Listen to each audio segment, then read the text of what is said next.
আবু জাহেলের সময় দেরি না করে মক্কার জমিনে যারা লিডার ছিল এদেরকে সঙ্গে করে নিয়ে আল্লাহ পাকের কাবা বাইতুল্লাহর কাছে চলে গেল। ও যুবকেরা, আল্লাহ পাকের কাবা বাইতুল্লাহর গেলাফ ধরে মক্কার জমিনে যারা লিডার ছিল এরা সারিবদ্ধভাবে গোল হয়ে বসে গেল। আর কাবা বাইতুল্লাহর গেলাফ ধরে বারবার তারা বলতেছিল, এ কাবার মালিক, আসমান থেকে তুমি পানি দাও, পানির অভাবে মানুষেরা প্রচন্ড কষ্ট পায়, আসমান থেকে পানি দাও। লাত হুবাল উজ্জা এই সমস্ত স্ট্যাচুদের তারা প্রতিমা বলে মানত, এদের ওসিলা নিয়ে কাবা বাইতুল্লাহর মালিকের কাছে দোয়া চাইতে লাগলো। সারাদিন পেরিয়ে গেল, সারা রাত পেরিয়ে গেল, কাবা বাইতুল্লাহর গেলাফের আর ছাড়লো না। পরের সারাদিন পেরিয়ে যাওয়ার পরেও আসমান থেকে পানি হয় না। ও মুসলমানেরা আমার, এই সময় এরা সারাদিন রোদের ভিতরে থেকে চেহারা কালো হয়ে যায়, সারা রাত এরা না ঘুমিয়ে পানি পানি পানি পানি করে আহ্বান করে, কিন্তু না না না, দুটো দিন পেরিয়ে যাওয়ার পরেও আমার আল্লাহ ও বেঈমানদের দোয়া কবুল করে আসমান থেকে পানি দেন না। আবু জাহেল বলল, এত কষ্ট করছি তাও তো পানি হয় না। প্রিয় নবী টানা 9 বছর বয়স, রাসূলুল্লাহ তখন আবু তালিবের তত্ত্বাবধানে, আর আবু তালিব তখন ওই দলে গিয়ে পানি করছে। প্রিয় নবী আস্তে আস্তে গিয়ে চাচা যে আবু তালিবের পেছন দিকে যে পাঞ্জাবির অংশ এটা তিনি টান দিয়েছেন। আবু তালিব পিছনে তাকিয়ে দেখে আমার ভাতিজা মুহাম্মদ ইবনে আব্দুল্লাহ। কি ব্যাপার ভাতিজা? চাচা জান, আমি নিজে দেখেছি আজকে 2 দিন হয়ে গেল, দুরাত হয়ে গেল, এত পানি পানি পানি পানি করে আপনারা এত চাইলেন, কিন্তু না না না, আসমান থেকে পানি হলো না। এই সুযোগ একবার আমাকে যদি দেন, ওই আসমান ওয়ালার কাছে একবার আমি দোয়া চেয়ে দেখব, আমার আল্লাহ আসমান থেকে হয়তো পানি দেবেন। আবু তালিব বলেছিল, এ ভাতিজা মুহাম্মদ, বয়স তোমার অল্প, আমরা এত বড় বড় দামি দামি লিডার, আমরা এত দোয়া চাইলাম, আমাদের দোয়ায় কাজ হয় না। তুমি 9 বছরের বালক, তুমি দোয়া চাইবে, কেমন করে আসমান থেকে পানি হবে? আল্লাহ নবীকে আবু তালিব পাত্তা দিল না, আবু তালিব প্রিয় নবীকে সুযোগ করে দিল না। নবী আমার মনটা খারাপ করে ফিরে আসলেন। ওরা আরো একদিন আরো এক রাত, তাহলে ওদিকে 2 দিন 2 রাত, আর তার সঙ্গে একদিন এক রাত, টোটাল 3 দিন 3 রাত এরা এক করে দোয়া চেয়ে দিনের বেলা প্রচন্ড সূর্যের তাপে এদের আপনার মুখ টুক সব কালো হয়ে গেল, ঘামে এরা পাসিনায় ভিজে গেল, রাতের বেলা না ঘুমিয়ে এরা ক্লান্ত হয়ে গেল। এত দোয়া চেয়েও যখন কাজ হলো না, 3 দিন পর আমাদের প্রিয় নবী আবার আবু তালিবকে গিয়েছেন, চাচা জান, ও চাচা জান, একবার যদি আপনি আমার জন্য সুযোগটা করে দেন, আমি আপনার ভাতিজা বলি, আমার মনটা খুব খুশি হয়ে যাবে। জোরে বলুন, কি বলেছেন? সুযোগ যদি একবার করে দেন দোয়া চাওয়ার, তাহলে আমার মনটা খুশি হয়ে যাবে। আবু তালিব দেখলো আমার ভাতিজার আব্বা নেই, মা নেই, আমার এই ভাতিজা দাদু নেই, আমি চাচা আমার তত্ত্বাবধানে সে রয়েছে, যদি একবার সুযোগ করে দেই, অন্তত পানি হোক চাই না হোক ওটা পরের কথা, আমার ভাতিজার মনটা একটু খুশি হবে। ঠিক এই নিয়ত করে আবু জাহেলের কাছে আবু তালিব বলছে, ভাই এত দোয়া চাইলাম, 3 দিন 3 রাত হয়ে গেল, কোনো কাজ হলো না, অন্তত আমার ভাতিজা একটা প্রস্তাব দিয়েছে, সে একটু দোয়া চাইবে, তবে আমাদের জায়গাটা ছেড়ে দিতে হবে। আবু জেহেল বলছে দোয়া চাক আপত্তি নেই, কিন্তু জায়গাটা ছেড়ে দিতে হবে কেন? বলছে না, এটা হলো আমার ভাতিজার অনুরোধ। এই যে মাতাব যেখানে হাজী সাহেবরা তাওয়াফ করে, লব্বাইক আল্লাহুম্মা লব্বাইক লব্বাইক লা শারীকা লাকা লব্বাইক ইন্নাল হামদা ওয়ান নি'মাতা লাকা ওয়াল মুলক লা শারীকা লাক, এ তালবিয়া পড়া জায়গা যে মাতাব, এ মাতাব ছেড়ে দিতে হবে, একটু দূরে যেতে হবে। রাসূল জানে এরা হলো পাক্কা সব বড় বড় বেঈমান, এরা যদি কাবা বাইতুল্লাহর মাতাফে বসে থাকে আল্লাহর রহমতের পানি দেবে না। আবু তালিব দামি লোক, সে হলো কাবা বাইতুল্লাহর মুতাওয়াল্লির পুত্র। আবু তালিব সম্ভ্রান্ত পরিবারের হাশিমি গোত্রের কুরাইশ বংশের। এই আবু তালিবের কথাকে তারা ফেলতে পারল না। আবু জেহেলের ইচ্ছা ছিল জায়গাটা ছাড়বো না, কিন্তু আবু তালিবের নির্দেশ, তাই ইচ্ছা না থাকলেও এক রকম জোর করে মাতাবটা ছেড়ে পিছনের দিকে যাচ্ছে। আর এই কথাটা গোটা মক্কার জমিনে ভাইরাল হয়ে গেল যে মুহাম্মদ ইবনে আব্দুল্লাহ 9 বছরের বাচ্চা ছেলে পানির জন্য দোয়া চাই, বড় বড় লিডার দোয়া চেয়েছে, কোনো কাজ হয়নি। যদি বাচ্চা ছেলেটার দ্বারাই পানি হয়, অন্তত গোটা মক্কার মানুষের একটু পানি খেয়ে বাঁচবে। এদিকে মক্কায় এই খবর যখন ভাইরাল হয়ে গেল, মক্কার বাসিন্দারা দলে দলে দলে দলে এরা সব কাবা বাইতুল্লাহ চতুর্দিকে গোল হয়ে দাঁড়িয়ে প্রিয় নবীকে দেখতেছেন। জোরে বলুন, একটু জোরে হবে না? এরপরে আবু জেহেল গুটি গুটি পায়ে পিছনে চলে এসেছে। ওর মনে মনে টেনশন হওয়া শুরু হয়েছে, ছেলেটা সত্যবাদী ছেলে, ছেলেটা আমানতের ছেলে, আমরা বড় বড় লিডার, এত কেঁদে কেঁদে এত ঘাম বের করে এত কষ্ট করে দোয়া চেয়েছি, পানি হয়নি। না জানি 9 বছরের ছেলেটার কারণে যদি আজকে পানি হয়, মান সম্মান বলে আর কিছু থাকবে না। কথা ঠিক কিনা? এখন আবু জেহেলের ইচ্ছা ছিল না জায়গাটা ছেড়ে দেবে, কিন্তু তারপরেও ওই আবু তালিবের নির্দেশে আবু জেহেল কাবা বাইতুল্লাহর মাতাব গেলা ছেড়ে ও যখন পিছনে চলে গেছে। আল্লাহ নবী দিন দুনিয়ার বাদশা নবী পাক সাল্লাল্লাহু আলাইহি ওয়াসাল্লাম 9 বছরের নবী আমার আল্লাহ পাকের কাবা বাইতুল্লাহর কাছে চলে গেলেন। এই সময় তিনি নিজের কান কাবা বাইতুল্লাহর সঙ্গে লাগিয়ে দিলেন। আল্লাহ নবীর কান কাবা বাইতুল্লাহর সঙ্গে ঠেস লাগিয়ে দিলেন। আর কাবা বাইতুল্লাহর গেলাম ধরে আল্লাহ পাকের দরবারে মুনাজাত করে বললেন, আল্লাহ আপনি তো আসমান থেকে পানি নাযিল করেন, মক্কার মানুষেরা পানির অভাবে এরা প্রচন্ড পিপাসিত। আল্লাহ কুয়াগুলিতে পানি নাই, খেজুর বাগানগুলি শুকিয়ে গিয়েছে। ও রব্বুল আলামিন, আল্লাহ আসমান থেকে আপনি পানি দিন। আমার নবী দোয়া চাওয়া এমন করে যখন শুরু করলেন, তৎক্ষণাৎ দেখা গেল সূর্যটা ডুবে গিয়ে আর গোটা এলাকাটা সূর্যের আলোটাকে মেঘেরা ছায়া দান করে দিয়েছে।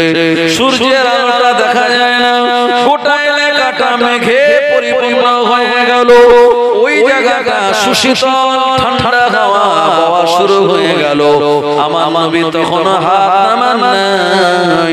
এরকম অবস্থাতে আমার আল্লাহ আসমান থেকে রহমতের অনবরত পানি জারি করে দিয়েছিলেন। আরো জোরে বলেন সুবহানাল্লাহ, আরো জোরে বলেন সুবহানাল্লাহ, নারে তাকবীর। এ সময় আবু জেহেলের বিরাট টেনশন হওয়া শুরু হয়ে গেল। আবু জেহেলের মুখটা কালো হয়ে গেল। গোটা মক্কার মানুষেরা মারহাবা মারহাবা ইয়া মুহাম্মদ বলে উঠল। আল্লাহর নবীর এই দোয়া চাওয়ার কারণে পানি হলো। গোটা মক্কার মানুষেরা তারা আনন্দে উৎফুল্ল হয়ে গেল। আমার নবীজির কথা গোটা মক্কার জমিনে আলোচনা করা শুরু হয়ে গেল। ওদিকে আবু জেহেলের মান সম্মানের যাবতীয় প্রেস্টিজটা লিক হয়ে গেল। আর আমার আল্লাহ তাআলা 9 বছরের নবীর ইজ্জতকে গোটা মক্কা জমিনে বাড়িয়ে দিয়েছিলেন। আরো জোরে বলেন সুবহানাল্লাহ। সেই প্রিয় নবী ওই নবীর উম্মত আমরা। নবী পাক সাল্লাল্লাহু আলাইহি সাল্লামের ইজ্জত আল্লাহ বাড়িয়েছে। ভাই দুনিয়াতে ইজ্জত দেওয়ার মালিক কে? একটু জোরে বলতে হবে কে? আল্লাহ। আল্লাহ বলেন অতুইজ্জু মান তাশাউ ওয়া তুযিল্লু মান তাশাউ বিয়াদিকাল খায়র ইন্নাকা আলা কুল্লি শাইইন কাদির। আমি আল্লাহ যাকে ইচ্ছা তাকে ইজ্জত দেই, আবার যাকে ইচ্ছা তাকে বেইজ্জতি করি। সব ক্ষমতার মালিক হলেন আমার আল্লাহ। আরেকবার জোরে হবে না? প্রিয় নবী সাল্লাল্লাহু আলাইহি ওয়াসাল্লামের 9 বছর থেকে তানার এই যে একটা বিরাট সুনাম সুখ্যাতি গোটা মক্কার জমিনে ছড়িয়ে পড়ল। নবী আমার 19 বছর বয়সে তিনি হিলফুল ফুজুল নামক এক সংগঠন বানালেন, যে সংগঠনের রুলস আর নিয়ম হলো গোটা মক্কার জমিনে আর কোনো নারীর ইজ্জত লুণ্ঠন করা যাবে না। এমন করে এই মক্কার জমিনে অন্যায়, চুরি, অপরাধ, ধর্ষণ, শ্লীলতাহানি এগুলি করা যাবে না। নবী গোটা মক্কার মানুষের নিরাপত্তা দেওয়ার দায়িত্ব নেওয়ার জন্য যুবকদের এক ছাতার তলায় দাঁড় করিয়েছিলেন, যে সংগঠনের মাধ্যমে এটি হলো হিলফুল ফুজুল। প্রিয় নবী সাল্লাল্লাহু আলাইহি ওয়াসাল্লাম আপনারা জানেন তিনি 25 বছর বয়সে বিবাহ করেছিলেন বিবি খাদিজা রাদিয়াল্লাহু আনহার সঙ্গে। তানার জীবনী যদি আপনি পড়েন, সিরাত যদি পড়েন, তাহলে আমরা দেখতে পাবো নবী পাক সাল্লাল্লাহু আলাইহি ওয়াসাল্লামের বয়সটা যখন 35 বছরে গেল, এ সময় গোটা মক্কার জমিনে এক বিরাট প্লাবন হয়েছিল, এক বিরাট বর্ষার পানিতে গোটা মক্কাতুল মুকাররমা বিধ্বস্ত হয়েছিল এবং কাবা বাইতুল্লাহর কিছু অংশ ক্ষতিগ্রস্ত হলো। এই সময় মক্কার যারা বড় বড় গোত্র, এরা এক জায়গায় হয়ে মিটিং সেটিং করে বলল, এই কাবা বাইতুল্লাহকে আমরা নতুন করে মেরামত আর সংস্কার করব। এই সময় তারা মিটিং ডেকে মিটিং এর মূল এজেন্ডা হলো যে কাবা বাইতুল্লাহ নতুন করে ভেঙে আমরা মেরামত করব, কিন্তু করার আগে আমাদের যে টাকা দান করতে হবে এই টাকা যেন 100% হালাল হয়। ওজামার মানুষ তখন কিন্তু তারা ঈমানদার ছিল না, কিন্তু তাদের একটা বিশ্বাস ছিল যে এই কাবা বাইতুল্লাহ এটা আল্লাহর ঘর, এটা বানাতে গেলে হালাল টাকা দিয়েই বানাতে হবে।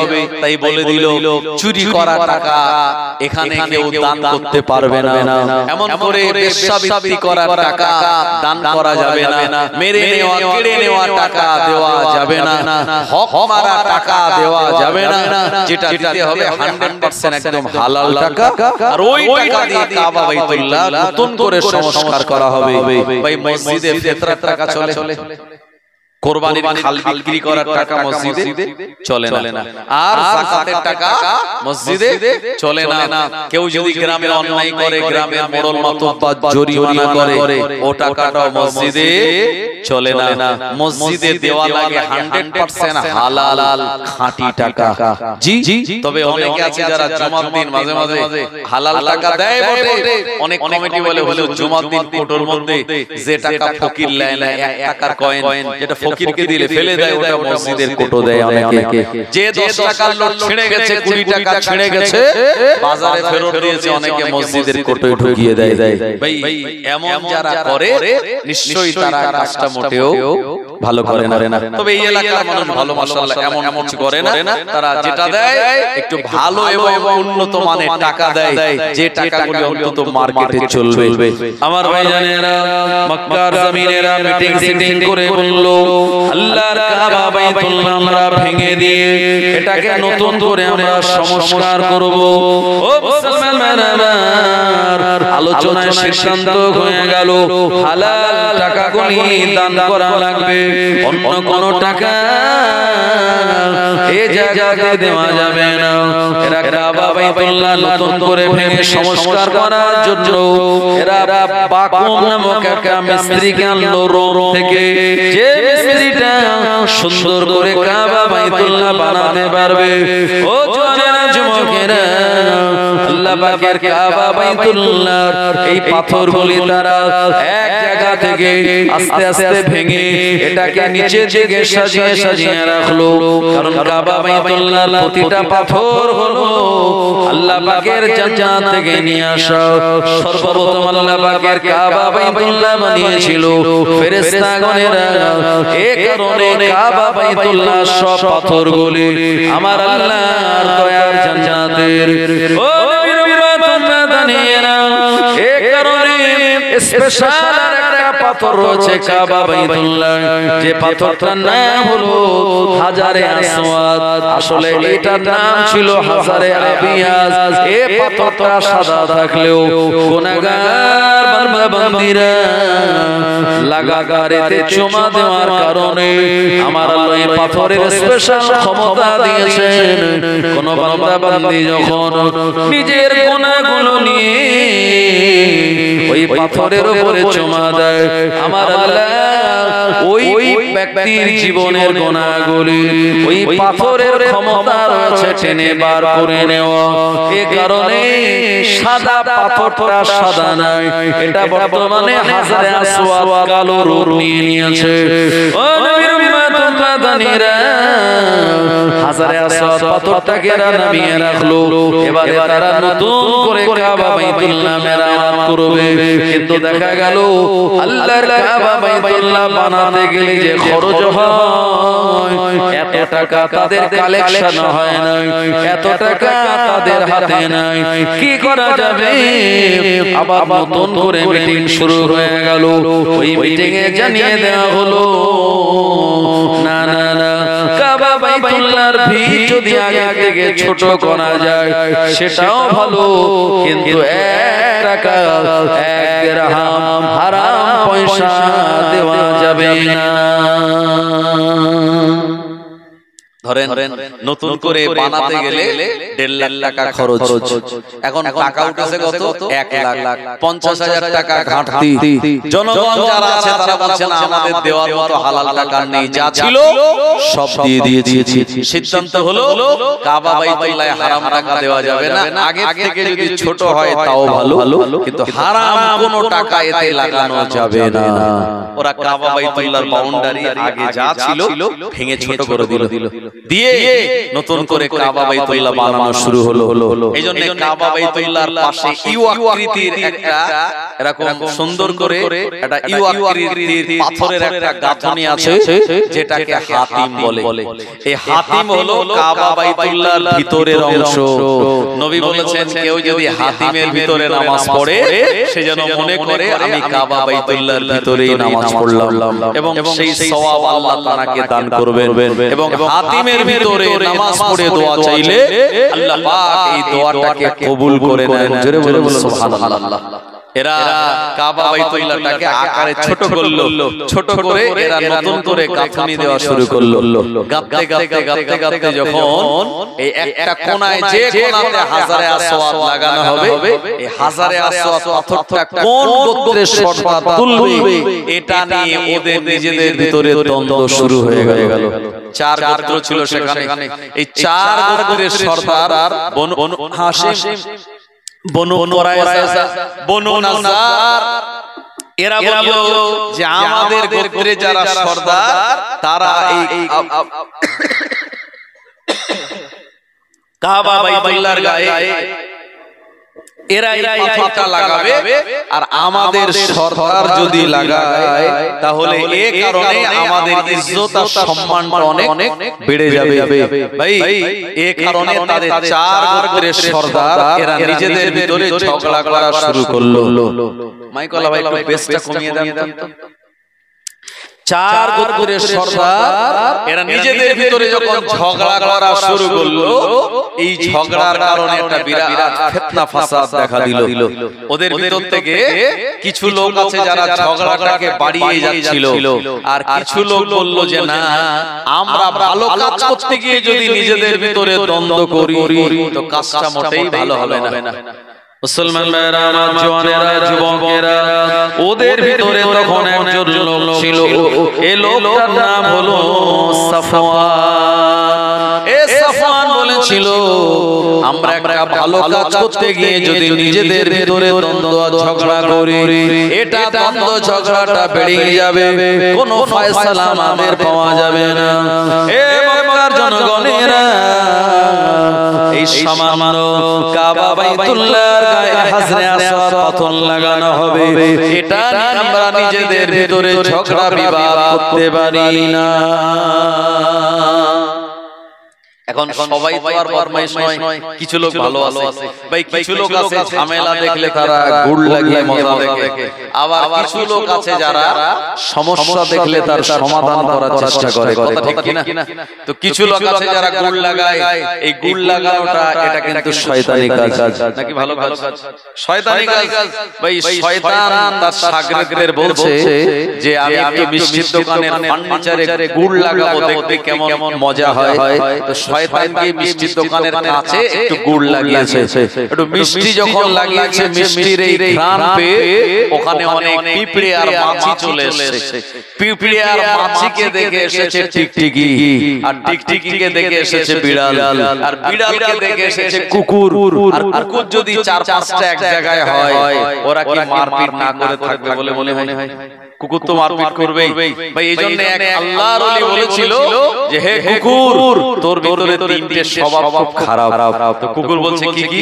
বলে 1 নম্বর স্বভাব খারাপ হলো কোন মানুষ যখন ভিক্ষা করে, এই ভিক্ষার ঝুলি নিয়ে বিভিন্ন জায়গাতে যায়, তুই তখন তাকে দেখে ঘেউ ঘেউ আওয়াজ করে তাকে বিরক্ত করিস, এই স্বভাব তো ভালো না। আর 2 নম্বর হলো যে মানুষ যখন কাঠকুটো বস্তা এক জায়গায় রেখে দেয়, তুই পা উঁচু করে সেখানে গিয়ে পেশাব করিস, এটা তোর ভালো স্বভাব না। আর 3 নম্বর হলো রাতের বেলা মানুষ যখন ঘুমায় তখন তুই চিৎকার চেল্লামেল্লি করে মানুষের ঘুম ভাঙিয়ে দিস, এই স্বভাব মোটেও তোর ভালো না। তো কুকুর তার জবান খুলে গেছে, আল্লাহ খুলে দিয়েছে। কুকুর বলছে, আল্লাহর ওলি, আপনি যে 3টে অভিযোগ আমার বিরুদ্ধে করলেন, এই 3 অভিযোগের কিন্তু যথেষ্ট কারণ আছে। আল্লাহর ওলি বলছে কি কারণ? কুকুর তখন বলছে, শুনুন, আমি জমিনে পেশাব না করে দেওয়ালে বা বস্তায় বা উঁচু জায়গায় কেন পেশাব করি? কারণ হলো প্রিয় নবী দিন দুনিয়ার বাদশা নবী পাক সাল্লাল্লাহু আলাইহি ওয়াসাল্লাম তিনি বলেছেন, ওয়াজুইলাল আরদু কুল্লাহা মাসজিদুন, আমি আল্লাহর নবী আমার উম্মতের জন্য আমার আল্লাহ গোটা পৃথিবী জমিনটাকে মসজিদ শুরু করিয়ে দিয়েছে। আল্লাহ পাকের বান্দা বান্দীরা ওই জমিনে তারা সিজদা দেবে। আমি কুকুর যদি ওই জায়গাতে পেশাব করি, জায়গাটা নাপাক হয়ে যাবে, এই কারণে আমি এই জায়গায় পেশাব না করে কোন উঁচু জায়গাতে আমি পেশাব করি। আল্লাহর ওলি বললেন, তো যুক্তি সঠিক। 2 নম্বর কারণ বল, রাতের বেলা সময় যখন ঘুমায়, এই সময় তুই কেন ডাকাডাকি করে মানুষের ঘুম ভাঙিয়ে দিস? কুকুর বলেছিল, আল্লাহর ওলি আমার আল্লাহ রাতের শেষ অংশে তিনি প্রথম আসমানে নেমে আসেন, বান্দাকে লক্ষ্য করে বলেন, বান্দা, এ আমার বান্দিরা, কার কি অভাব একবার আমায় বল, কি অসুস্থ অবস্থায় আছিস আমাকে বল, আমি তোদের জীবনের সব দোয়াকে কবুল করে নেব। এই সময় বান্দা বান্দিরা রাতের শেষ অংশে তারা গভীর ঘুমের ভিতরে থাকে। আমি কুকুর অবলা জানোয়ার, আমি আমার ভাষায় ডেকে তাদেরকে বলতে থাকি, আল্লাহর বান্দা বান্দিরা, তোরা ঘুমাস না, রাতের শেষ অংশে তোরা উঠে যা, আমার আল্লাহর কাছে মুনাজাত কর, দোয়া কর, আমার আল্লাহ তোদের দোয়াকে কবুল করে নেবে। কিন্তু বান্দা বান্দিরা আমার কথা না বুঝে তারা নাক ডাকিয়ে ঘুমায়। আল্লাহর ওলি বললেন, কুকুর 2 নম্বর যুক্তিটা তো সঠিক, আর একবার বল, তুই ফকিরকে দেখে কেন ডাকাডাকি করিস? কুকুর বলেছিল, আল্লাহর ওলি আমার আল্লাহ কোরআন মাজিদে শুনিয়েছেন, ইন্নাল্লাহা ইয়ারযুকু মান ইয়াশাউ বিগাইরি হিসাব, আমার আল্লাহ যাকে ইচ্ছা তাকে অফুরন্ত রিজিক দান করে থাকেন। রিজিকের ফয়সালা আমার আল্লাহ আসমান থেকে করেন। এই ফকিরগুলি মানুষের দুয়ারে হাত পাতে, অথচ প্রিয় নবী বললেন জায়েজ কাজের ভিতরে দুটো কাজ নিকৃষ্ট। এক নম্বর হলো তালাক দেওয়া, আর দুই নম্বর হলো ভিক্ষা বিক্রি করা। ফকিরগণেরা এরা মানুষের দরওয়াজায় গিয়ে, মানুষের দুয়ারে গিয়ে তারা হাত পেতে ভিক্ষা চায়। আমি কুকুর নিকৃষ্ট জানোয়ার হওয়ার পরেও তাকে আমি আমার ভাষায় বলতে চাই, না না না, মানুষের কাছে নয়, মহান আল্লাহ রাব্বুল আলামিনের দরবারে তুই যদি হাতটা পাতিস, আমার আল্লাহ তোকে এত দিত, তুই অন্য কাউকে দান করতে পারতিস। কিন্তু আমি জানোয়ার নিকৃষ্ট হওয়ার পর ওই ফকিরগুলি তারা আমার ভাষা বুঝতে পারে না। আল্লাহর ওলি হলো কুকুর, যা বলেছিস একেবারে খাঁটি কথা। ও নবীর মাদানিরা, এইজন্য কয়েকটা কুকুর যদি এক জায়গায় হয়, এরা নিজেদের ভিতরে মারপিট করবে। এই সময় কুকুর যখন এক জায়গায় হয়ে ওই মিষ্টির দোকানের সামনে মারপিট করা শুরু করে দিল, কামড়া কামড়ি করা শুরু করে দিল। একজন যুবক ছেলে একটা কুকুরকে লক্ষ্য করে ইট মারলো। ইটটা গিয়ে লাগলো মিষ্টির দোকানের ফার্নিচারের কাজে, আর কাঁচটা ভেঙে গেল। মিষ্টির দোকানদার একটা লাঠি এনে ছেলেটার মাথায় মারলো। ছেলেটা বেহুশ হয়ে পড়ে গেল। বাজারে যত লোক ছিল এরা দুই দিকে দাঁড়িয়ে গেল। কিছু লোক মিষ্টির দোকানদারের পক্ষে, আবার কিছু মানুষ বাচ্চা ছেলেটার পক্ষে। বিরাট দ্বন্দ্ব ঝগড়া তাদের লেগে গেল। শয়তান বলছে, দেখ একটু গুড় লাগিয়ে দিলাম, তারপরে কেমন মজা হলো। ভাই তো তাদের দলে একজন লোক ছিল, নাম হলো তার সাফওয়ান। এলো বলছে আমরা কাবা বাইতুল্লাহ দেওয়ালে হাজরে আসওয়াদটা লাগাবো, এটা তো ভালো কাজ, আর এটাকে নিয়ে নিজেদের ভিতরে যদি ঝগড়া করি তো এটা গোটা মক্কার লোক আমাদের মোটেও ভালো বলবে না। তো কি করা যাবে? সাফওয়ান নামক ওই ব্যক্তিটা বলল, এক কাজ করো, আজকের মতো কাজ এখানেই আমরা স্টপ রেখে যে যার মতো ঘরে চলে যাই। আগামীকাল সকালবেলা আমরা সবাই এখানে আসবো। আসার পরে আমরা দেখবো আজকে যারা আছি তারা বাদে নতুন যে লোকটা এখানে আসবে, আমরা তার কাছে আমাদের সমস্যার কথা বলবো। উনি যা সমাধান দিয়ে দেবে আমরা এক বাক্যে সবাই তা মেনে নেব। কোন মানুষের আপত্তি আছে? এই কথা যখন বললো, এ সময় সবাই বলল যে না, সাফওয়ান যা বলেছে একেবারে খাঁটি কথা বলেছে, কাজ এখানেই থাক, আমরা ফেলে রেখে যে যার ঘরে চলে যাই। ওই দিন রাতের বেলা তারা যে যার মতো বাড়ি চলে গেল। পরের দিন সকালবেলা ওরা আগে আগে আল্লাহ পাকের কাবা বাইতুল্লাহর কাছে চলে আসলো। আর রাস্তা দিকে তাকিয়ে রয়েছে, আমাদের ছাড়া নতুন কোন লোক আসবে, আর আমরা আমাদের এই কথাটা তাকে জানাবো। উনি যা ফয়সালা দিয়ে দেবে এক বাক্যে আমরা সবাই তা মেনে নেব। ও এ সময় তারা দেখতে পেয়েছিল না না না, আমাদের দিকে যে আসে এ লোক অন্য কেউ নয়, এই লোকটা হলো এমন করে মরুদুলাল আমিনার লাল, আবু তালিবের ভাইপো আব্দুল্লাহর বেটা আমিনার লাল, মুহাম্মদ ইবনে আব্দুল্লাহ আমাদের দিকে আসতেছে, আমাদের দিকে আসতেছে। আল্লাহর নবীকে আসতে দেখে গোটা মক্কার মানুষরা বলেছিল হাযা রাদিনা আমিনুন, ওই যে আলামিন আমাদের কাছে আসে, আলামিন আমাদের কাছে আসে। এই কথা বলার পরে প্রিয় নবীর দিকে তারা তাকিয়েছিল। আল্লাহর হাবিবের দুনিয়াবি বয়স তখন মাত্র 35 বছর। আল্লাহর নবী যখন আসলেন এরা তখন প্রিয় নবীর সামনে এই কথাগুলি বলল, তাদের সমস্যা দ্বন্দ্বের কথা। আল্লাহর হাবিব শুনে বললেন, হে মক্কার মানুষেরা, যে কাজ তোমরা করছো এই কাজটা অত্যন্ত ভালো কাজ, কিন্তু হাজরে আসওয়াদকে নিয়ে যদি নিজেদের ভিতরে ঝগড়া করো এটা তোমাদের জন্য অত্যন্ত গর্হিত কাজ হবে। আল্লাহ নবী ফয়সালা দিয়ে বললেন, একখানা চার কোনা বিশিষ্ট চাদর নিয়ে আসা হোক। চার কোনা বিশিষ্ট একটা চাদর আনা হলো। আল্লাহর নবী ওই চাদরের মাঝখানে নিজে হাত দিয়ে হাজরে আসওয়াদ অতটা চাদরের মাঝখানে রাখলেন। আর চার গোত্রের সর্দারকে ডাক দিয়ে বললেন, তোমরা চাদরের চার কোনা ধরো আর কাবা বাইতুল্লাহর কাছে নিয়ে চলো। ওরা চাদরের চার কোনা ধরে আল্লাহ পাকের কাবা বাইতুল্লাহর কাছে যখন নিয়ে গেল, প্রিয় নবী আমার হাজরে আসওয়াদটাকে নিয়ে কাবা বাইতুল্লাহর দেওয়ালে লাগিয়ে দিলেন। এত সুন্দর মীমাংসা দেখে চার গোত্রের সর্দারের মনটা খুশি হয়ে গেল, সবাই রাজি হয়ে গেল। আর আমার নবীকে তারা বাহাবা দিতে লাগলো। ও মুরব্বিয়ান বাবা জীবনেরা, ওই দিন থেকে মক্কার মানুষেরা বুঝেছিল এই আলামী মুহাম্মদ ইবনে আব্দুল্লাহ দ্বারা আগামী দিনে আরো বড় বড় সমস্যার সমাধান হয়ে যাবে। আরো জোরে বলেন সুবহানাল্লাহ।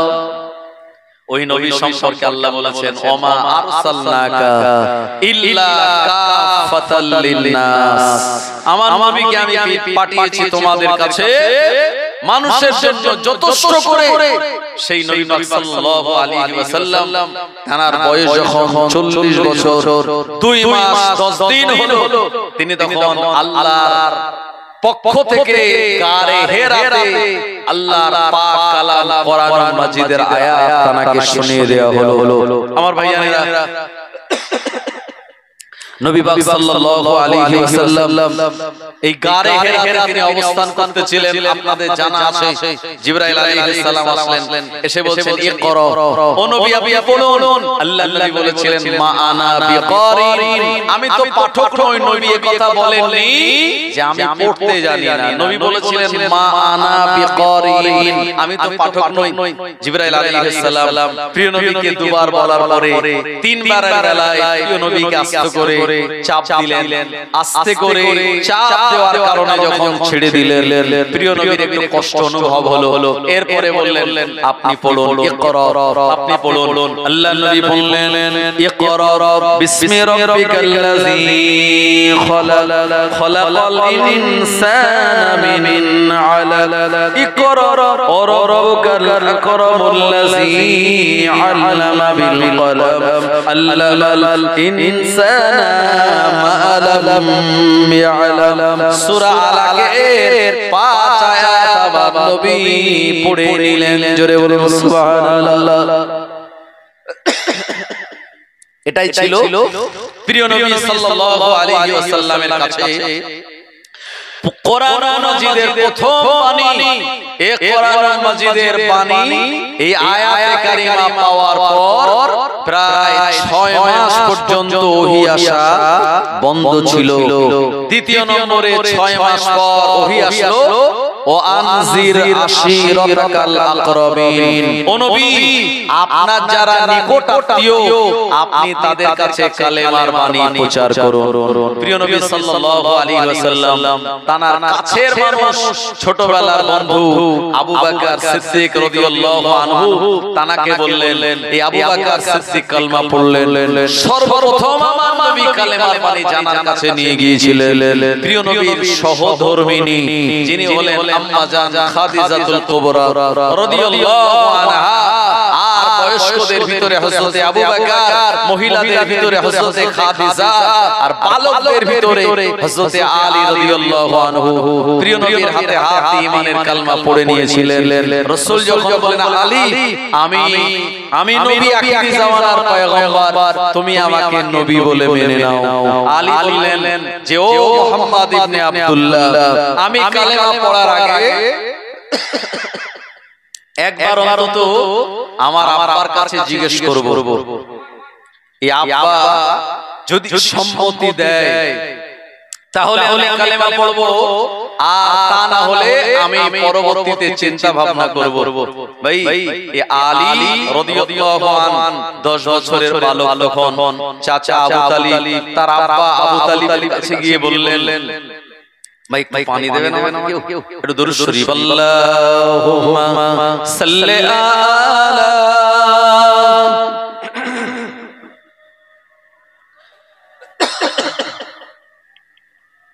ওই মাইক আপনি ওই বেস কমানো আছে, গলা টানছে কেন বলুন তো?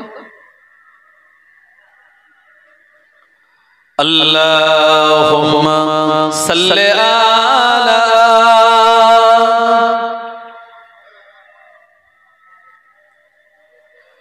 ওয়া আলা আলি।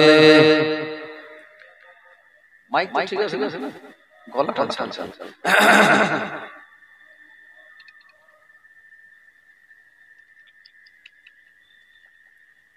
ভাই যে কথা বলতেছিলাম, আবু তালিবের কাছে আলী গিয়ে বলল, আব্বা এ আপনার ভাতিজা আমার চাচাতো ভাই মুহাম্মদ ইবনে আব্দুল্লাহ এমনটা বলতেছে, আমি কি কালেমা পড়ব?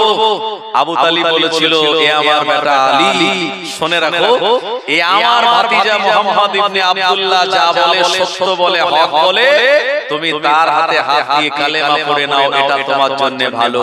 হযরতে আলী রাদিয়াল্লাহু আনহু তৎক্ষণাৎ প্রিয় নবীর কাছে এসে ঈমানের কালেমা পড়ে মুসলমান হয়েছিলেন। জোরে বলুন সুবহানাল্লাহ। নবী আমার গোপনে গোপনে ইসলাম প্রচার করেছিলেন টোটাল 3 বছর, কিন্তু 3 বছর গোপনে ইসলাম প্রচার করার পর এটা আর গোপনে ছিল না, এটা তখন প্রকাশ হয়ে গেল। মক্কার যারা বড় বড় লিডার, এমনকি আবু জাহেল পর্যন্ত জেনে গেল মুহাম্মদ নতুন একটা ধর্ম প্রচার করে, নাম তার ইসলাম। আর ইসলামের যে মহাবাণী, এটির কালেমা হলো লা ইলাহা ইল্লাল্লাহ, নেই কোনো মাবুদ আল্লাহ ছাড়া, মুহাম্মাদুর রাসূলুল্লাহ, মুহাম্মদ হলেন আল্লাহর রাসূল এবং প্রেরিত পয়গম্বর। এই কথা যখন আবু জাহেলের কানে গেল, রাসূলের বিরুদ্ধে চরম ভাবে সে বিরোধিতা করা শুরু করে দিল। আমার ভাইজানেরা, কিতাবের নাম হলো আর রাহিকুল মাখতুম, লিখেছেন আল্লামা শফিউল্লাহ মুবারাকপুরী রাহমাতুল্লাহ আলাইহি। আর একটা কিতাবের নাম হলো সিরাতুন নবী, লিখেছেন আল্লামা শিবলি নোমানী রাহমাতুল্লাহ আলাইহি। এই কিতাবগুলি যদি আপনি স্টাডি করেন, এই জায়গায় মুসান্নিফ সুন্দর করে বর্ণনা করেছেন যে আবু জাহেলের দলের লোকেরা প্রিয় নবীর উপরে তারা একেবারে ফলো করতে লাগলো, মুহাম্মদ কোথায় যায়, কি করে, কোন কথা বলে, কে তাকে মানে, আর কোন কোন লোক তার সঙ্গে ঘোরাফেরা করে, এগুলির ফুল ইনফরমেশন এগুলি তারা রাখা শুরু করে দিল। আল্লাহ নবী দিন ও দুনিয়ার বাদশা নবী পাক সাল্লাল্লাহু আলাইহি ওয়াসাল্লাম আল্লাহ পাকের এই আদেশকে পালন করার জন্য ইসলামের দাওয়াত দেওয়ার কাজ যখন শুরু করে দিলেন, এমন করে হযরতে আম্মার, হযরতে ইয়াসির, এনারাও সব গোপনে গোপনে ঈমানের কালেমা পড়ে মুসলমান হয়ে গেল। আল্লাহর নবী সাহাবী হযরতে খাব্বাব রাদিয়াল্লাহু আনহু ঈমানের কালেমা পড়ে মুসলমান হয়ে গেল।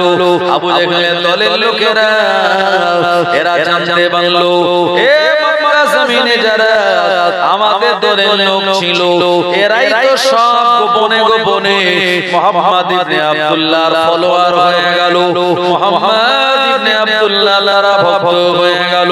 কি করা যায়? আবু জাহেল এই সময় আমার নবীর কাছে গিয়ে প্রস্তাব দিল, ও মুহাম্মদ ইবনে আব্দুল্লাহ, আমরা তোমাকে ভালো মনে করতাম, তোমাকে সত্যবাদী, তোমাকে আলামিন বলে জানি, কিন্তু আমরা সারা জীবন আমাদের বাপ দাদারা এমন করে লাত, হুবাল, উজ্জা এদেরকে ইবাদত করে এসেছে, উপাসনা করে এসেছে।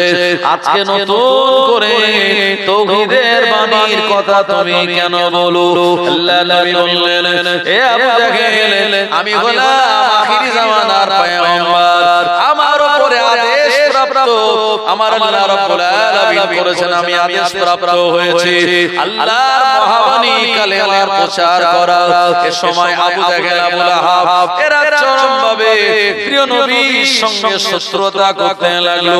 ঈমানের কালেমা পড়ে যারা মুসলমান হয়েছিল আমার ভাইজানেরা, এদের উপরেও শারীরিক আর মানসিক নির্যাতন করা শুরু করে দিল। কিন্তু না, ঈমানের কালেমার সঙ্গে ওই সাহাবে কেরামদের এতটা মহব্বত আর ভালোবাসার সম্পর্ক আল্লাহর হাবিবের সঙ্গে হয়ে গিয়েছিল, কালেমার সঙ্গে হয়েছিল। আল্লাহর নবীর মহব্বত আর ইমানের কালেমার বাণী এরা কোনো মতেই ছাড়তে পারে না। জোরে বলে সুবহানাল্লাহ। ও আবু জাহেলের মনে ভয় ঢুকে গেল, এমনটা যদি চলতেই থাকে একটা সময় আমি আবু জাহেল আমার দলের লোক কমে যাবে। এক কাজ করা যাক, মুহাম্মদ ইবনে আব্দুল্লাহর কাছে আমরা একটা প্রস্তাব দিতে পারি। এই প্রস্তাবের কারণে মক্কার জমিনের মানুষ আর কেউ মুহাম্মদ ইবনে আব্দুল্লাহর অনুসারী হবে না। কি প্রস্তাব? আবু জাহেল এসে বলছে, মুহাম্মদ এক কাজ করো, এক মাস তুমি আমাদের এই লাত হুবাল উজ্জা এদের ইবাদত করো, আর এক মাস পরের মাসে গিয়ে আমরা তোমার আল্লাহর ইবাদত করব। জোরে বলেন নাউজুবিল্লাহ। ওরা প্রস্তাব দিচ্ছে, এটা চুক্তি সমঝোতা হচ্ছে, এ হবে এরকম একটা চিন্তা ভাবনা আবু জাহেলের মনে যে এক মাস আমরা তোমার আল্লাহর ইবাদত করব, আর পরের মাসে তোমরা আমাদের লাত হুবাল উজ্জা মানাত এর ইবাদত করবে। আমরা তোমার আল্লাহকে খারাপ বলবো না, তুমিও আমাদের এই সমস্ত স্ট্যাচু যেগুলি আছে, যাদেরকে আমরা কেউ খোদার ছেলে বলি নাউজুবিল্লাহ, খোদার মেয়ে বলি নাউজুবিল্লাহ, এইগুলিকে তোমরা খারাপ বলবে না, তাহলে আমাদের ভিতরে একটা সুন্দর বোঝাপড়া চলবে। প্রিয় নবী সাল্লাল্লাহু আলাইহি ওয়াসাল্লামের কাছে এই প্রস্তাব যখন দিয়েছে, ভাই নবী কিন্তু নিজের ইচ্ছায় কোনো কথা বলেন না। আল্লাহর কোরআন মাজিদ শুনিয়ে দিয়েছে, মা ইয়ানতিকু আনিল হাওয়া ইন হুয়া ইল্লা ওয়াহয়ুন ইউহা। আল্লাহ নবী যে কথা তিনি বলেন নিজের প্রবৃত্তির অনুসরণ করে কোনো কথা বলেন না, যেটা বলেন আল্লাহ তাআলার পক্ষ থেকে প্রেরিত ওহী আর মেসেজ বার্তা। জোরে বলেন সুবহানাল্লাহ। পূর্ণাঙ্গ একটা সূরা নিয়ে জিবরাইল আলাইহিস সালাম আল্লাহ নবীর কাছে হাজির হয়ে গেল। এই সূরার নাম হলো সূরা কাফিরুন। আল্লাহ বলেন, কুল ইয়া আইয়ুহাল কাফিরুন, কুল হে নবী আপনি বলুন, ইয়া আইয়ুহাল কাফিরুন, এই কাফের সম্প্রদায়কে, কুল ইয়া আইয়ুহাল কাফিরুন লা আ'বুদু মা তা'বুদুন ওয়ালা আনতুম আবিদুনা মা আ'বুদু ওয়ালা আনা আবিদু মা আবাদতুম ওয়ালা আনতুম আবিদুনা মা আ'বুদু। আল্লাহ বললেন ওদেরকে বলে দাও, ওরা যার ইবাদত করে তোমরা তার ইবাদত করো না, আর তোমরা যার ইবাদত করো ওরা তার ইবাদত করে না। আল্লাহ আবার বললেন, তোমরা যার ইবাদত করো ওরা তার ইবাদত করে না, আর ওরা যার ইবাদত করে তোমরা তার ইবাদত করো না। লাকুম দীনুকুম ওয়ালিয়া দীন, যার ধর্ম তার কাছে সেই পালন করবে। এই পূর্ণাঙ্গ সূরা যখন নাযিল হয়ে গেল, আমার ভাইজানেরা, পূর্ণাঙ্গ সূরা যখন নাযিল হয়ে গেল, আবু জাহেল দেখলো সর্বনাশ, এটা সন্ধি করলাম, হয়তো একটা নিজেদের ভিতরে বোঝাপড়ার ভিতরে আসবো, কিন্তু মুহাম্মদ ইবনে আব্দুল্লাহ আমাদের যা শুনিয়ে দিল, লাকুম দীনুকুম ওয়ালিয়া দীন, যার ধর্ম তার কাছে, তার মানে এই বোঝাপড়া হওয়া আর সম্ভব নয়। জোরে বলেন সুবহানাল্লাহ। ভাই একটা কথা আছে না, মাঝে মাঝে নেতারা বলে যে ধর্ম যার যার, উৎসব সবার। জোরে বলেন নাউজুবিল্লাহ। এটা ঈমান হারা কথা। ধর্ম যার যার, উৎসব তার তার। একটা কোরবানির মধ্যে 7 জন ভাগী হওয়া যায়। আপনি যদি বলেন আমার বাড়ির পাশে একজন বেধর্মী থাকে, তো তাকে আমি একটা ভাগে একটু কোরবানিতে নেব, কোরবানি হবে বলে মনে হয়? তাহলে আমাদের এই ঈদুল আযহা এটা আমাদের জন্য, অন্য কারো নয়। এমন করে আমাদের কাছে ঈদুল ফিতর, রমজানের রোজা রাখাটা আল্লাহ অন্য কাউকে বলেনি। আল্লাহ বলেছেন, ইয়া আইয়ুহাল্লাযীনা আমানু কুতিবা আলাইকুমুস সিয়াম, হে বিশ্বাসী ঈমানদারেরা তোমাদের উপরে রোজাকে ফরজ করা হয়েছে। আল্লাহ বলেন, ইয়া আইয়ুহান নাস, হে মানুষ সম্প্রদায় তোমাদের উপরে রোজাকে ফরজ করা হয়েছে। আসলে আগে রোজা নয়, আগে হলো ঈমান। ঈমান আনবে যে, তার উপরে রোজাটা ফরজ হবে। এইজন্য উৎসব তার তার ধর্ম, যার যার ধর্ম, যার যার উৎসব তার তার, এমন নয় ধর্ম যার যার উৎসব সবার। এটা হতে পারে না। আগামীতে বিভিন্ন ওকেশন আছে হিন্দু ভাইদের, এই দুর্গা পূজা, কালী পূজা, যেগুলি ভাই এখানে কোন মুসলমান ছেলে অংশগ্রহণ করতে পারে কি? জি পারে না। এই সম্প্রীতির কথা বলে আমরা যেন ঈমানটাকে হারিয়ে না ফেলি, এটা আমাদের একটু বুঝতে হবে। আমার ভাইজানেরা, আল্লাহ পাক পরিষ্কার সূরা কাফিরুনের ভিতরে এই ব্যাপারে আমাদের কাছে স্পষ্ট বার্তা তিনি দিয়ে দিয়েছেন।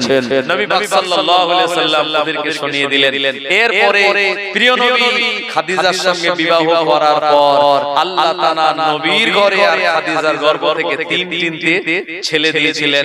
একজনের নাম তাহের, একজনের নাম কাসেম, আর একজনের নাম তৈয়ব। এই তিনটি ছেলে পুত্র সন্তান, এনারা সব ছোটবেলায় দুনিয়ার জমিন থেকে বিদায় নিল। এক এক করে সন্তানগুলি যখন মারা যাচ্ছিল, যখন শেষ পুত্র ইব্রাহিম দুনিয়া থেকে বিদায় নিল, আবু জেহেল আনন্দ করে গোটা মক্কার জমিনে মানুষকে বলতে লাগলো, এ মক্কার মানুষেরা শুনে রাখো যে মুহাম্মদ ইবনে আব্দুল্লাহ নিজেকে নবী বলে দাবি করলো। ও মুহাম্মদ ইবনে আব্দুল্লাহর বংশে বাতি জ্বালানোর মতো আর কেউ নাই। আল্লাহ নবীকে তারা নিবংশ লেজ কাটা বলে গালাগালি দেওয়া শুরু করলো। আবু জেহেল বলেছিল, মুহাম্মাদের পুত্র সন্তানেরা এরা সব এক এক করে বিদায় নিয়েছে, তার বংশে আর কোনো পুত্র নাই, তার মানে তার বংশটা নিবংশ হয়ে গেল। এই কথাটা মক্কা জমিনে যখন প্রচার করা হলো, আল্লাহ নবী শোনার পরে তার মনটা বড় দুঃখিত হয়ে গেল। আমার নবী পাক সাল্লাল্লাহু আলাইহি ওয়াসাল্লাম বড় কষ্ট পেলেন, আল্লাহর হাবিব কষ্ট পাবেন, আর আমার আল্লাহ তিনি সহ্য করবেন না। এটা তো হতেই পারে না। আমার আল্লাহর হাবিবের মনটা যখন খারাপ, আল্লাহ বললেন, আমার ফেরেশতা জিবরাইল তুমি চলে যাও আমার হাবিবের মনে শান্তি দেওয়ার জন্য, আমার হাবিবের মনে ইতমিনান দেওয়ার জন্য একটি পূর্ণাঙ্গ সূরা নিয়ে চলে যাও, যে সূরার নাম হলো সূরাতুল কাউসার। ও জানেনা যুবকেরা, এই সূরার শানে নুজুল আপনি পড়ে দেখুন। আল্লাহ নবী আল্লাহ পাকের কাবা বাইতুল্লাহ তিনি এই জায়গাতে তিনি উপবিষ্ট। প্রিয় নবী সাহাবীরা আল্লাহর হাবিবের কাছে তানারা আসেন। এমন সময় আমার নবী কিছু বায়ান বক্তব্য করছিলেন, করতে করতে আল্লাহর নবী হঠাৎ থমকে গেলেন, মানে স্টপ হয়ে গেলেন। সাহাবীরা লক্ষ্য করলেন নবীর চোখ দুটি যেন ঘুমের মতো ঢলে পড়ছে। আল্লাহর নবী একটু তন্দ্রা মতো ভাব এসে গেল। এরপরে আল্লাহর হাবিব মুচকে তিনি হেসে তার তন্দ্রা ভাব কেটে গেল। জোরে বলুন। সাহাবীরা বলে, হুজুর আপনি আমাদের সঙ্গে কথা বলছিলেন, হঠাৎ দেখলাম আপনার চোখের পাতা দুটো ঘুমের যে নিদর্শন এর কারণে ঢলে পড়ছিল, আর আপনি একটু তন্দ্রা মতো ভাবে চলে গেলেন। তারপরে আপনার যে তন্দ্রা ভাব কেটে গেল, আপনি হেসে উঠলেন এবং আপনার এই চেহারায় হাসি ভাব লক্ষ্য করলাম। আর প্রিয় নবী হাসতেন, তাবাসসুম মানে মুচকি হাসি। এই হাসি হলো তিন প্রকার। মিসকাত শরীফে হাসির উপর একটা বাব এসেছে, আপনার বাব তাহার বলে একটা অধ্যায় এসেছে পুরো, সেই জায়গাতে লেখা আছে হাসি হলো তিন প্রকার। একটা হলো তাবাসসুম মানে মুচকি হাসি, যেটা সুন্নতি হাসি, নবী হাসতেন। আর একটা হচ্ছে তাহাক মানে হচ্ছে এমন হাসি যেটা দিয়ে কোনো শব্দ হয় না, দাঁতগুলি দেখা যায়, ঠোঁটটা একটু চওড়া লম্বা হয়। আর এই হাসিটাও জায়েজ, তাবাসসুম হাসিটা সুন্নাত। আর একটা হাসি হলো আরবিতে বলে কাহকা, মানে বাংলায় যাকে বলে অট্ট হাসি।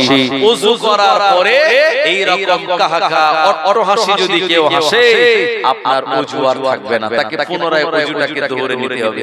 আর এই হাসি এটা হলো নাজায়েজ, এই হাসিটা শয়তানের হাসি, এবং এই হাসি হাসলে পরে মানুষের চেহারা বিকৃত হয়। আমার ভাইজানেরা, প্রিয় নবী এই তাবাসসুম মুচকে হাসলেন। সাহাবীরা বলে, হুজুর আপনি এমনটা করলেন কেন, একটু বলবেন আমাদের? আল্লাহ নবী বললেন, আমার সাহাবীরা,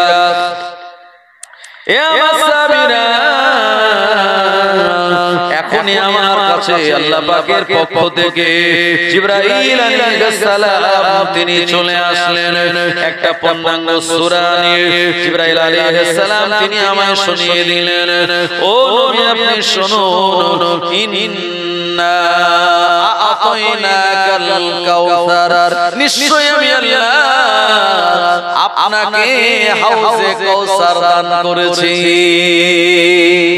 জোরে হবে না ও জানেরা নবীজি তিনটে পুত্র সন্তান বিদায় নিল নবীর মনটা দুঃখিত হয়ে গেল আমার আল্লাহ তার বদলে গোটা ঈমানদার উম্মতের জন্য নবীর উপরে হাদিয়া দিলেন হাউজে কাউসার যে হাউজে কাউসারের মালিক আমার আল্লাহ তবে কিয়ামতের দিন এটা নবীজিকে আল্লাহ মালিক বানিয়ে দেবেন শুধু তাই নয় হাউজে কাউসারের পানিটা এক চুমুক যে পান করবে আর জীবনে কোনোদিন পিপাসিত হবে না এই হাউজে কাউসারের পানিটা হলো দুধের থেকে সাদা মধু থেকে মিষ্টি মিষ্টি আম্বারের থেকে সুগন্ধি কিয়ামতের দিন আল্লাহর হাবিব তার ভালোবাসার উম্মতদিগকে পান করিয়ে দেবে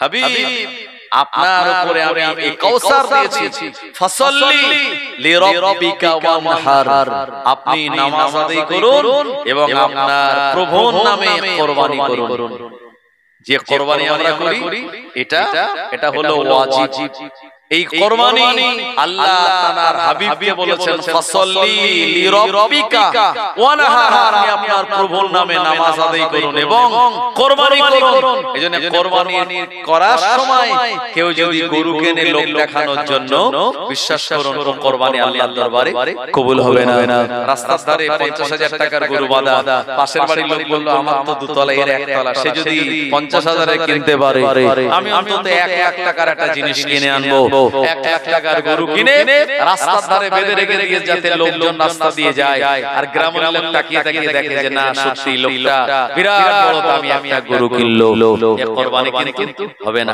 এইজন্য আল্লাহ নিজেই শুনিয়েছেন কুল ইন্না সলাতি ওয়া নুসুকি ওয়া মাহইয়ায়া ওয়া মামাতি লিল্লাহি রাব্বিল আলামিন ও قل إن صلاتي ونسكي ومحياي ومماتي ও নবী আপনি বলুন আমার নামাজ আমার কুরবানি আমার জীবন আমার মরণ সবকিছু লিল্লাহি রাব্বিল আলামিন আল্লাহ রাব্বুল আলামিনের জন্য জোরে বলেন সুবহানাল্লাহ আল্লাহ বলেন হাবিব আপনি নামাজ আদায় করুন এবং আপনার প্রভুর নামে আপনি কুরবানি করুন দ্বিতীয় নম্বর আয়াত আল্লাহ শুনিয়ে দিয়ে বললেন হাবিব শুনে রাখুন ইন্না শানিয়াকা হুয়াল আবতার আপনাকে যারা নির্বংশ লেজ কাটা বলে গালাগালি দেয় আমি আল্লাহ বলি ওরাই নির্বংশ লেজ কাটা আল্লাহ নবী এই আয়াতে কারিমা যখন জিবরাইল আলাইহিস শুনিয়ে দিলেন নবীজির মনটা খুশি হয়ে যায় জোরে বলুন সুবহানাল্লাহ ও মাতানিরা একবার বলুন ওই নবীর বংশ কি দুনিয়া থেকে বিলীন হয়ে গিয়েছে হয়নি কেন হয়নি কারণ আল্লাহ ওয়াদা করেছেন আপনি নির্বংশ নয় আমি আল্লাহ আপনার বংশকে জারি রাখবো কিন্তু আবু জাহেলকে আল্লাহ নির্বংশ করেছে না করেনি আবু জাহেলের বংশ 14 গোষ্ঠী শেষ আবু জাহেল নিজেই তো বদরের ময়দানে দুইজন বাচ্চা ছেলে মাআজ আর মুআইজের হাতে সে জনমের মতো মারা গেল মাআজ সে মুআইজের দুটো বাচ্চা ছেলে এরা যুদ্ধ আসার মতো বয়স হয়নি প্রিয় নবীর কাছে গিয়ে বলছে হুজুর আপনি যদি একবার অনুমতি দেন আমরা দুই ভাই একটু বদরের ময়দানে যাব বদরের যুদ্ধ হয়েছিল 624 খ্রিস্টাব্দে দ্বিতীয় হিজরিতে রমজান মাসের 17 তারিখে মুসলমান সাহাবী ছিলেন 313 জন বেঈমান বেদিনরা ছিল 1000 সাহাবী এই দুইজন বাচ্চা ছেলে যখন বললেন রাসূল বললেন তোমরা বাচ্চা আসলে বাচ্চাদের যুদ্ধ করাটা ফরজ নয় ওই দুটো বাচ্চা ছেলে বলেন হুজুর আপনি যদি অনুমতি দেন আমাদের মনটা খুব ভালো লাগবে একটু অনুমতি দেন বারবার নবীজিকে বলে। আল্লাহর নবী বলেন ঠিক আছে অনুমতি দিতে পারি, এক কাজ করো তোমরা দুজন মিলে এখানে লড়াই করো, দুজন মিলে কুস্তি লড়ো, দেখি কে যে জিতবে তাকে বদরের ময়দানে পাঠিয়ে দেব। তো স্বাভাবিকভাবে তারা দুই ভাই, একজন বড় ভাই আর একজন ছোট ভাই, একজনের নাম মাআজ আর একজনের নাম হলো হযরতে মুআজ, এরা দুইজন মিলে লড়াই করলো। ছোট ভাইটাকে হারিয়ে দিল বড় ভাই, এরপরে ছোট ভাই পড়ে গেল, বড় ভাই বিজয় লাভ করলো। ছোট ভাই তখন দেখছে আমি হেরে গেলাম, মানে নবী তো আমায় যুদ্ধে যাওয়ার অনুমতি দেবে না। ছোট ভাই বড় ভাইয়ের কানে কানে বলছে ভাইজান তুমি এক কাজ করো, আমি আবার লড়াই করি তোমার সঙ্গে, আর তুমি না একা একা এমনি এমনি পড়ে যাবে, আর আমি তোমার উপরে বিজয় হয়ে যাব, যাতে আমি একটু যাওয়ার চান্স পাই। ছুড়ে বলে সুবহানাল্লাহ। আমার ভাইজানেরা আপনারা দেখেছেন যে মহারাষ্ট্রে জি সেখানে ইমতিয়াজ জলিল সাহেবের নেতৃত্বে বিরাট চার চাকা র‍্যালি হয়েছে, তিরঙ্গা পতাকা নিয়ে বাইক র‍্যালি হয়েছে। কেন? একজন ওই যে একজন গিরিরাজ, সে আমার নবীকে নিয়ে, তার দলের আরেকজন মন্ত্রী সে আমার নবীকে নিয়ে কটূক্তি আচরণ করেছে। গোটা মহারাষ্ট্র, গোটা তেলেঙ্গানা জমিন উত্তাল হয়ে সেখানে লাখো লাখো চার চাকা তিরঙ্গা নিয়ে আন্দোলন করে বলেছে আমার নবীর নামে একটা কথা বললে আমরা ছেড়ে দেব না। এই আন্দোলন দেখেছেন আপনারা আমার ভাইজানেরা, এটা নবীর প্রতি মহব্বত আর ভালোবাসার ইঙ্গিত। এরপরে হযরতে মুআজ আর মুআজ তাদের এই যে যুদ্ধে যাওয়ার যে কামনা বাসনা, প্রিয় নবী সাল্লাল্লাহু আলাইহি সাল্লাম তিনি বুঝতে পেরেছেন। তিনি বললেন ঠিক আছে তোমাদের যখন এতই টার্গেট যুদ্ধের ময়দানে যাবে, যাও, আমি তোমাদের দুইজনকেই যাওয়ার অনুমতি দিলাম। জোরে বলুন। আমার ভাইরা বদরের ময়দানে আল্লাহ নবী সাহাবী হযরতে এমন করে আব্দুর রহমান ইবনে আউফ রাদিয়াল্লাহু আনহু সাহাবীর নাম হযরতে আব্দুর রহমান ইবনে আউফ রাদিয়াল্লাহু আনহু তিনি বলেন আমি বদরের ময়দানে দেখতেছিলাম যুদ্ধের অবস্থা। এ সময় হঠাৎ করে দুটো ছোট ছোট মাসুম বাচ্চা দেখে আমার নজরটা পড়ে গেল। এই বাচ্চা দুটিকে দেখে আমি বিচলিত হয়ে গেলাম, আর মনে মনে চিন্তা করলাম কি ব্যাপার, এই বদরের ময়দানে আমার নবী তো কোনো বাচ্চাদের আসার অনুমতি দেয় না, কিন্তু বাচ্চা দুটো বদরের ময়দানে কি করে আসলো? এই সময় আব্দুর রহমান ইবনে আউফ বলেন এই বাচ্চা দুটি দেখতে পেলাম, আমাকে দেখে ছুটে ছুটে আমার দিকে এসে বললেন চাচা জান, ও চাচা জান একবার বলুন এই বদরের ময়দানে আবু জাহেল কোনটা? আব্দুর রহমান ইবনে আউফ বলেন এ মাসুম বাচ্চা কি ব্যাপার, তোমরা বদরের ময়দানে বলল নবী আমাদের আসার পারমিশন দিয়েছে, তোমরা আবু জাহেলকে কেন খোঁজ করো? মাসুম বাচ্চা দুটি বলল শুনেছি আমার আল্লাহ নবীকে এমন করে মক্কার জমিনে থাকা অবস্থায় আমাদের রাসূলকে আবু জাহেল নামক নালায় একটা প্রচন্ড কষ্ট দিয়েছে, নবীকে ব্যথা দিয়েছে। আল্লাহ নবীকে মারার জন্য মক্কার জমিনে গত করেছিল। ওই আবু জাহেলকে আমরা ছাড়বো না, আবু জাহেলকে আমরা এমন করে দুনিয়া থেকে বিদায় করে দেব, একটু তার বিরুদ্ধে লড়াই করব। আব্দুর রহমান ইবনে আউফ রাদিয়াল্লাহু আনহু বলেন এই সময় আমি দেখতে পেলাম আবু জাহেল একটা ঘোড়ার উপরে উঠে তরবারি এদিক ওদিক ঘুরিয়ে সেনাবাহিনীদের যুদ্ধ করার জন্য তাদেরকে বারবার অনুমতি দিচ্ছিল, বারবার তাদেরকে আদেশ করতেছিল। আমি দেখিয়ে বললাম ওই যে দেখা যায় ওই যে আবু জাহেল। একথা বলার পর সিংহ শাবকের মতো এই মাসুম বাচ্চা দুটি খোলা তরবারি নিয়ে আবু জাহেলের দিকে রওনা হয়ে গেল। আর আবু জাহেল এই বাচ্চা দুটিকে দেখার পর কোনো পাত্তা দিল না। আর মাসুম বাচ্চাদের ভিতরে একটা ছেলে আবু জাহেল যে উটের উপরে বসে বসে তরবারি ঘোরাচ্ছিল, হযরতে মুআজ গিয়ে ওই উটের পাটা কেটে দিল। উটের পা কেটে দেওয়ার সঙ্গে সঙ্গে আবু জাহেল জমিনের উপরে পড়ে গেল। যেই জমিনে পড়ে গেল হযরতে মুআজ রাদিয়াল্লাহু আনহু আবু জাহেলের শরীরের উপরে একটা তরবারি মেরে দিল। আর তরবারি মারার কারণে আবু জাহেলের শরীর দিয়ে ফিনকি দিয়ে রক্ত বার হলো। এরপরে দুই ভাই মিলে তাদের শরীরের শক্তি দিয়ে আবু জাহেলের শরীরের উপরে তরবারির আঘাত করতে লাগলো। এলো পাকাড়ি তরবারির আঘাত করার কারণে আবু জাহেল পুরো ধরাশায়ী হয়ে গেল। আর আবু জাহেল অবাক হয়ে দেখে সর্বনাশ, এই দুটি বাচ্চা ছেলে আমায় ধরাশায়ী করে দিল। ওই বদরের ময়দানে আবু জাহেলের বেটার নাম হলো তার ইকরামা বিন আবু জাহেল, যিনি পরবর্তীতে ঈমানের কালমা পড়ে মুসলমান হয়েছিল। কিন্তু বদরের যুদ্ধে তিনি ইকরামা ও কাফের বেঈমানদের পক্ষে ছিল। আবু জাহেলের এমন অবস্থা দেখে ইকরামা ছুটে এসে হযরত মুআয রাদিয়াল্লাহু আনহুর হাতে তরবারি মেরে দিল। তার হাতটা কেটে গিয়ে হাড় ভেঙে চামড়ার সঙ্গে ঝুলতে লাগলো।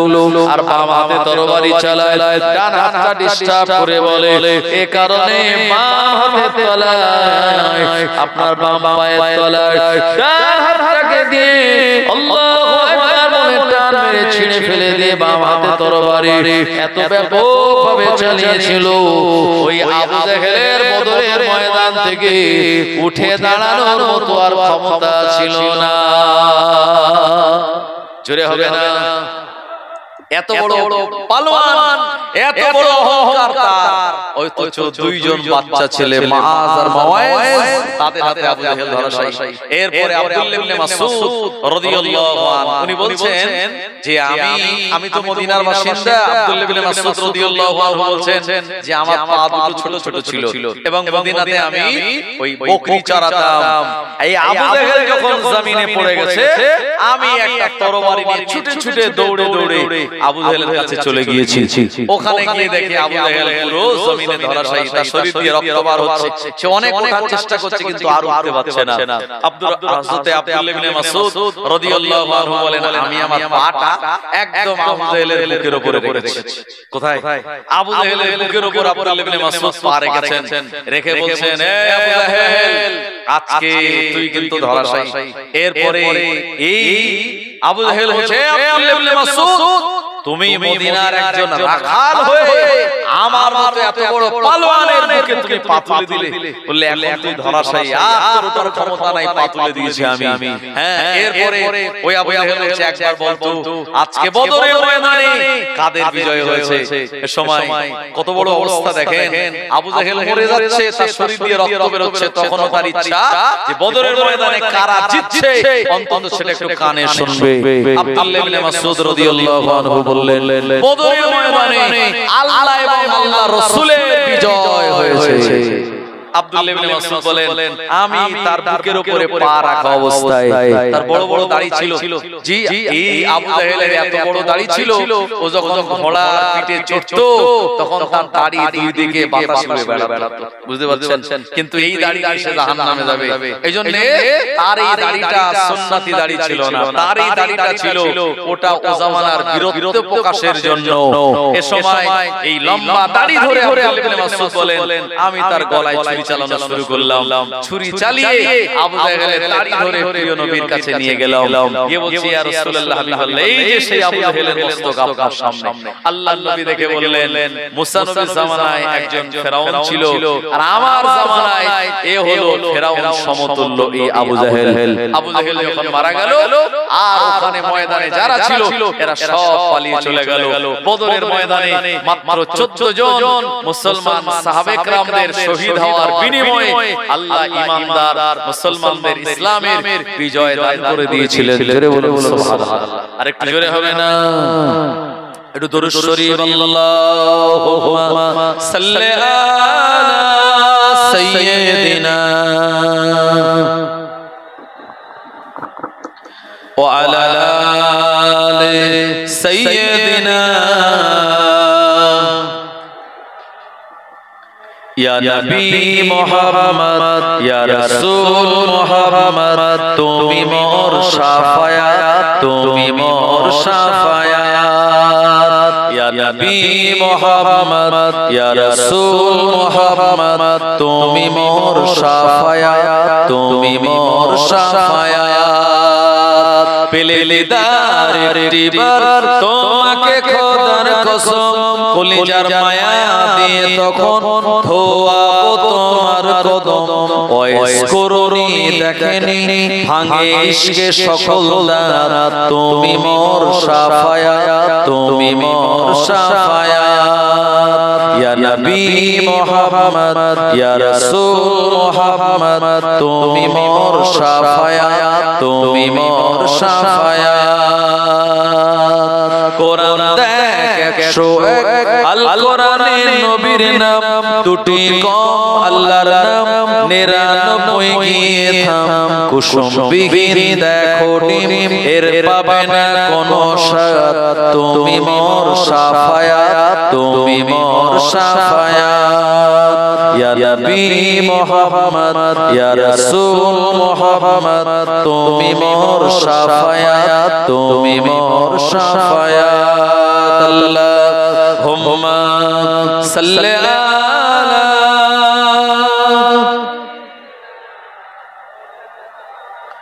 ওয়া আলা আলি সাইয়্যিদিনা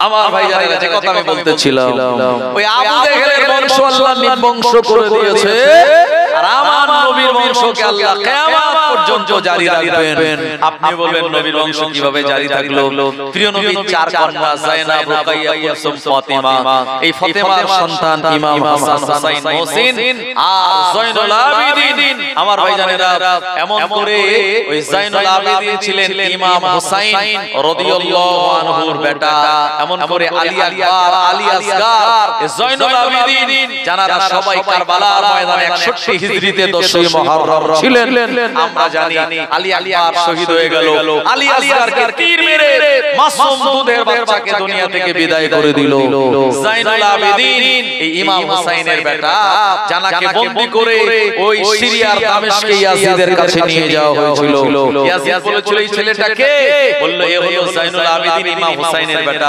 বলল নবী বংশের কাউকে বাঁচিয়ে রাখা যাবে না বলল না না এমন হতে পারে না জয়নুল আবেদিন অসুস্থ তাকে মারবে না আমার ভাইজানেরা এই সময় জয়নুল আবেদিন হায়াতে ছিল আমার আল্লাহ ওই জয়নুল আবেদিনের থেকে নবী বংশটাকে জারি রেখেছেন জোরে বলেন একটু তাকবীর দেন নারে তাকবীর একটু জোরে আওয়াজ দিয়ে বলা যাবে না নারে তাকবীর নারে তাকবীর औलादे मुजाद्दिदु ज़मान औलादे मुजाद्दिदु ज़मान जनाब सम्मानिय हुजूर किबला नारे तकबीर नारे तकबीर আমার ভাই জানেন ফুরফুরা শরীফ থেকে আপনারা জানেন তার পরিচয় তিনি একজন মুফতি সাহেব মানুষ এসেছেন আওলাদে মুজাদ্দিদু জামান দরবার শরীফ থেকে আপনারা যারা বাইরে সব ভিতরে চলে আসেন